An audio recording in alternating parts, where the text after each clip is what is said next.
হেই guess, আসসালামু আলাইকুম। সবাই কেমন আছেন? আশা করি সবাই ভালো আছেন। আমিও ভালো আছি। তোমাদের মধ্যে নতুন একটি ভিডিও নিয়ে চলে আসলাম। আমি রিফাত আহমেদ। আজকে আমি যাচ্ছি সুতাশুই, তাই 10 লাখ টাকা দিয়ে একটা BMW ভাড়া করেছি। এখন অনেকের মধ্যেই প্রশ্ন থাকতে পারে যে আমি এত টাকা পেলাম কই। তাহলে শুনো, আমি কিন্তু মাসে মাসে ফেসবুক থেকে ডলার কামাই। কত ডলার? বাংলাতে কনভার্ট করলে 20-30 লাখ টাকা হয়, বুঝছো? আমি চাইলে একটা হেলিকপ্টারও কিনতে পারতাম, কিন্তু কিনিনি কেন জানো? কারণ আমার বন্ধু বান্ধবরা বলবে, কিরে বাড়ির উপর দিয়ে গেলি, একবার জিয়াই এলি না, তাই আর কিনি নাই। এখন আমার কথা না শুনে জায়গাটা একটু দেখো, জায়গাটা কিরকম।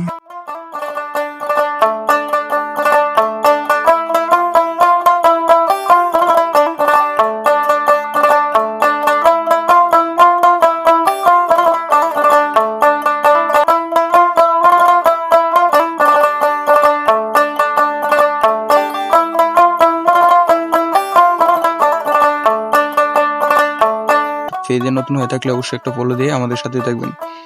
দেখতে দেখতে আমরা চলে আসছি অনেকটাই কাছে, এখান থেকে আর বেশি দূর নেই। আমাদের সাথে আছে আমার এক চাচা। আমি সিঙ্গেল মানুষ, আমি ঘোরাঘুরি গেলে কোনো জায়গায় গেলে আমার চাচাকেই সাথে করে নিয়ে যাই, কারণ সেও সিঙ্গেল আমার মতো। সে আমাকে ছাড়া কোথাও যায় না, আমিও তাকে ছাড়া কোথাও যাই না।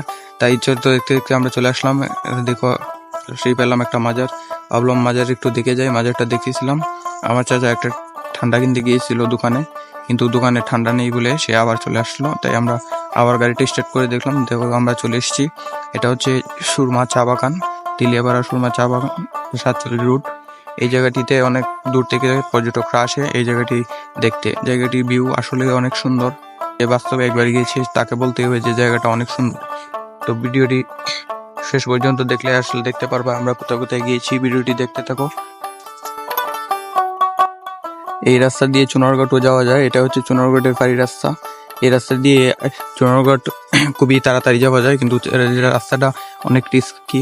এখানে চুরি ডাকাতি হয়ে থাকে, তাই অনেক গাড়ি ঘোড়া সবসময় যাওয়া আসা করে না। আগে বড় গাড়ি চলতো, মেন রোড হওয়ার কারণে এই রাস্তা দিয়ে বড় গাড়ি আর যাতায়াত করে না। তাই এখান থেকে ছোটখাটো গাড়ি, মোটরসাইকেলই বেশি চলাচল করে। এই জায়গায় গাড়ি, যে কোনো গাড়ি ফুল স্পিডে চলাচল করে, কারণ রাস্তাটাতে গাড়ি ফুল স্পিডে চালানোর মজাই আলাদা লাগে। তা আমাদের এই BMWটাকে ফুল স্পিডে চালানো হচ্ছিল। অবশেষে আমরা চলে আসলাম সেই কাঙ্ক্ষিত জায়গাটিতে ঢোকার জন্য একটি রাস্তা দিয়ে। এই রাস্তা দিয়ে ঢুকবো আমরা এখন। এই রাস্তার একটু সামনেই গেলেই আমরা দেখতে পাবো আমাদের সেই ঐতিহ্যবাহী সুতাশুই। সেখানে শুনেছি চুনারগড় শাপলা বিলের মতো অনেক সুন্দর একটি শাপলা বিল রয়েছে। সেখানে অনেক শাপলা ফুলের বাগান, এই শাপলা ফুলের গাছ রয়েছে। চলুন যাওয়া যাক শাপলা ফুলের গাছ। এই রাস্তাটি দিয়ে আমরা যখন চলে যাচ্ছি, এখানে এটা রাস্তাটি হচ্ছে ইন্ডিয়ার বর্ডারের পাশাপাশি। এই রাস্তা দিয়ে কিছুক্ষণ বের হলেই আমরা ইন্ডিয়ার বর্ডারের কাছে যেতে পারবো। আমরা এখন ইন্ডিয়ার বর্ডারের কাছে যাব না, তাই আমরা এখানে নেমে পড়লাম আমাদের সুতাশুই। আচ্ছা গাইস, এই জিনিসটা কি একটু কমেন্ট করে জানাবে তো? আমি দেখে অবাক হয়ে গেলাম। এটা রকেটের মতন, এই জিনিসটা কিরকম? তারপর চলে আসলাম সেই শাপলা বিলের জন্য, যেখানে শাপলা বিল হয়। কিন্তু আমরা এসে দেখতে পারি এখানে শাপলা তো দূরের কথা, শাপলা চিঠে নয়, কিছু মরা শাপলা ফুলের ডাগা রয়েছে। দেখুন, শাপলা ফুলটাও মরে গেছে। এখন মনে হয় শাপলা ফুলের সিজন না, তাই এখানে নাই।